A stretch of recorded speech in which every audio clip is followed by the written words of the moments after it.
Sejak tahun 2009, Tiongkok menerbitkan sebuah catatan penting di mana sebelum obor diluncurkan, mereka mempunyai yang namanya BRI, Belt Road Initiative. Masih berupa inisiatif, belum menjadi platform bernegara seperti tahun dilantiknya Xi Jinping menjadi presiden seumur hidup di Tiongkok tahun 2017.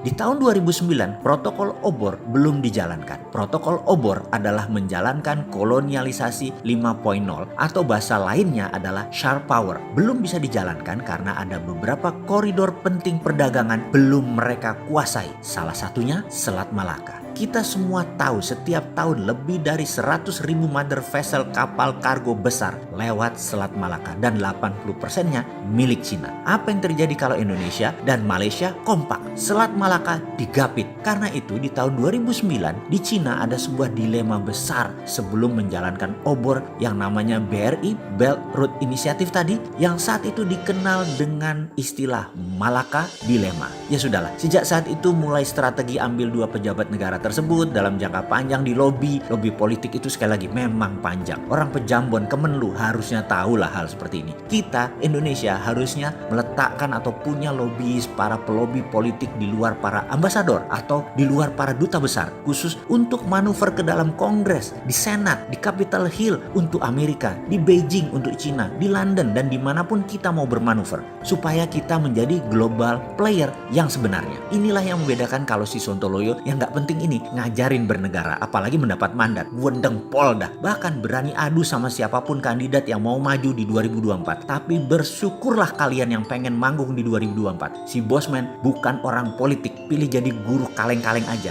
guru Lemhanas ala milenial, ilmunya ecek-ecek lah. Buktinya buzzer lebih pinter tuh. Lihat aja komen buzzer, bisa mematahkan semua ilmu Bosman yang memang cetek. Kembali ke topik kolonialisasi 5.0 yang akhirnya dipakai Cina, yang terang-terangan mengganggu hegemoni Amerika, yang akhirnya diperangi oleh Partai Republik Trump. Rakyat Amerika baru tersadar. Hegemoni Tiongkok dengan obor adalah menggunakan economic approach, bukan military approach. Pendekatan militer Amerika ala kolonialisasi 4.0 yang dipakai hegemoninya. Amerika kaget di tahun 2017 mulailah terjadi perang dagang dengan Cina. Partai Demokrat zaman Obama 8 tahun diakali dalam tanda petik oleh Cina. Sekarang Amerika baru sadar kolonialisasi 5.0-nya obor, karena itu semua jalan Tiongkok masuk adalah dengan obor. Di Sri Lanka, di Pakistan, di Italia, di Malaysia, dalam tanda kurung ya, Port Kelang adalah pelabuhan kapal Cina. Karena itu Cina tidak berhenti di Singapura. Catat ya, catat. Dan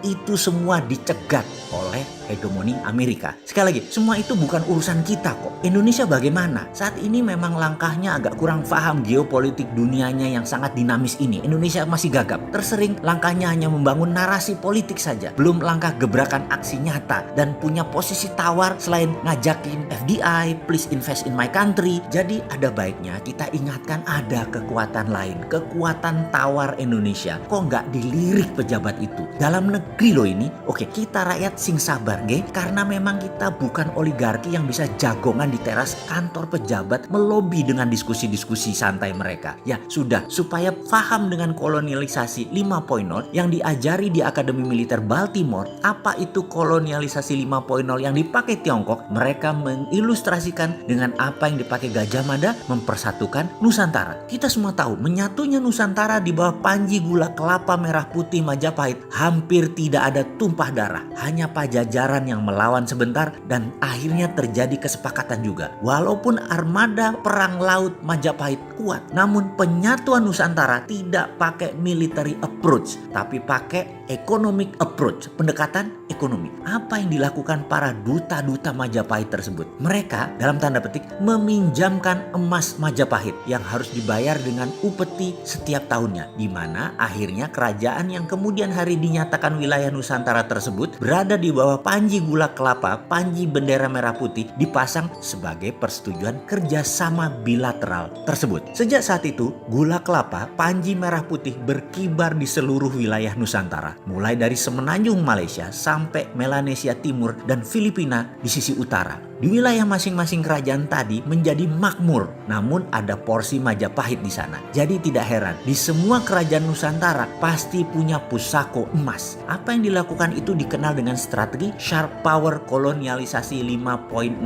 Pada saat itu, itulah perluasan Lebensraum, wilayah hidup yang elok dimainkan oleh Patih Gajah Mada. Cepat, tanpa terasa, menjadikan Majapahit negara maritim terbesar di dunia. Sehingga kalau ada yang bertanya kenapa logo keluarga Bosman sebagai shadow waktu itu, ada kata-kata swift, silent, deadly dalam bahasa Sanskerta. Sahabat sekarang jadi paham kan manuver cantik Patih Gajah Mada menyatukan Nusantara menggunakan moto itu. Oke, baiklah, ini hanya sekilas informasi tentang kolonialisasi 5.0 yang protokolnya dijalankan Tiongkok sekarang. Jadi bukan masalah jumlahnya hanya sedikit, hanya negara nomor 3 atau nomor 4 berinvestasi di Indonesia itu loh ya. Saya saat ini bersyukur sekali di mana pejabat sekarang pinter-pinter sehingga Indonesia tidak kena jebakan ilmu yang bangsa Indonesia sendiri pemiliknya. Gak mungkin pejabat Indonesia segeblek itu kemakan kolonialisasi 5.0. Tidak mungkin, tidak percaya saya.